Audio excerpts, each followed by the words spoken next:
Hi സുഹൃത്തുക്കളെ, നമസ്കാരം. മാള സ്റ്റാൻഡിൻ്റെ പുറത്തേക്ക് ഇറങ്ങുമ്പോൾ ഒരു കാറുകാരനോട് ഒന്ന് സൈഡ് ഒതുക്കിടാൻ പറഞ്ഞപ്പോൾ റിവേഴ്സ് ഇടിച്ച് ബസ്സിൻ്റെ സൈഡ് ഞളക്കി കാറിൻ്റെ ബേക്കും പോയി. എന്ത് വിധി ഇത്! വല്ലാത്ത ചതി ഇത്! ഒടുക്കത്തെ ചതിയായി പോയി. യാത്രക്കാർ വണ്ടിയിലിരുന്നത് കാറുകാരനെ ചീത്ത പറയണം. എന്താ ക്രമം ഈ കാറുകാരൻ കാട്ടിയത്? എന്നിട്ട് അവിടെ ഓട്ടോറിക്ഷ പടലിലേക്ക് ഇടിച്ചു കയറ്റാൻ പോയി. എന്തൊക്കെ കാട്ടിക്കൂട്ടിയെന്ന് ദൈവത്തിന് മാത്രമേ അറിയുള്ളൂ. ആൾക്കൊരു പിടുത്തം കണ്ടിട്ടില്ല. ആൾ ഇത്രയ്ക്കും വളരെ മോശപ്പെട്ട ഡ്രൈവിങ്ങാണ് അവിടെ കാഴ്ചവെച്ചത്. ഫ്രണ്ടിലേക്ക് എടുക്കുന്നതിൻ്റെ പകരം റിവേഴ്സ് ഒറ്റ എടുക്കില്ല, ബസ്സിൻ്റെ സൈഡ് പോയി.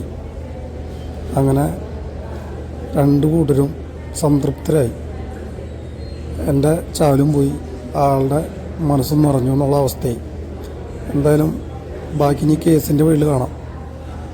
എന്തൊരു വിധി ഇത്! വെറുതെ കൊണ്ടുവന്ന് റിവേഴ്സ് ഇട്ട് ഇടിക്കുക. അടിപൊളി.